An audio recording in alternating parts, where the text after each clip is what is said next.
اعوذ باللہ من الشیطان الرجیم بسم اللہ الرحمن الرحیم رب اشرح لی صدری ویسر لی امری واحلل عقدۃ من لسانی یفقہوا قولی رب زدنی علما۔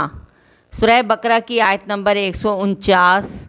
ومن حیث، اور جہاں سے خرجتا تو نکلے، فولی پس پھیر لے، وجہ کا اپنے چہرے کو، شطرہ طرف مسجد الحرام مسجد حرام کی، وَإِنَّهُ، اور تحقیق وہ، للحق البتہ حق ہے، من ربک تیرے رب کی طرف سے، وَمَا اللَّهُ اور نہیں ہے اللہ تعالیٰ بغافل بے خبر، غافل، اما اس چیز سے، تعملون جو تم کرتے ہو۔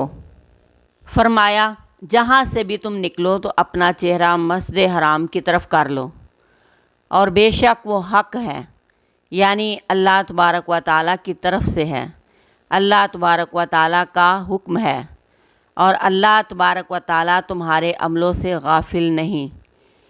یہاں اس آیت میں حکم دیا جا رہا ہے کہ تم جدھر بھی جاؤ، سفر میں ہو، جہاں بھی جاؤ، اللہ تبارک و تعالیٰ کی یاد کے لیے مسجد حرام کی طرف ہی رخ کر لو۔ اللہ تبارک و تعالیٰ نے اس گھر کو عظمت بخشی ہے۔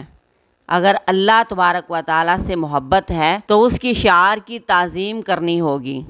قبلہ اللہ کی شعار میں سے ہے، اس کی نشانیوں میں سے ہے، اس کا ادب و احترام ہم سب پر فرض ہے۔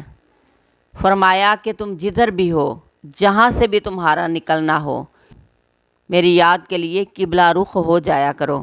اور آپ صلی اللہ علیہ وآلہ وسلم کو خطاب کر کے آپ صلی اللہ علیہ وآلہ وسلم کی امت کو بھی پابند کر دیا گیا کہ ہم جو کچھ بھی کریں، جدھر بھی منہ موڑے ہوں، رب کی یاد کے وقت یعنی نماز کے وقت مسجد حرام کی طرف متوجہ ہو جائیں۔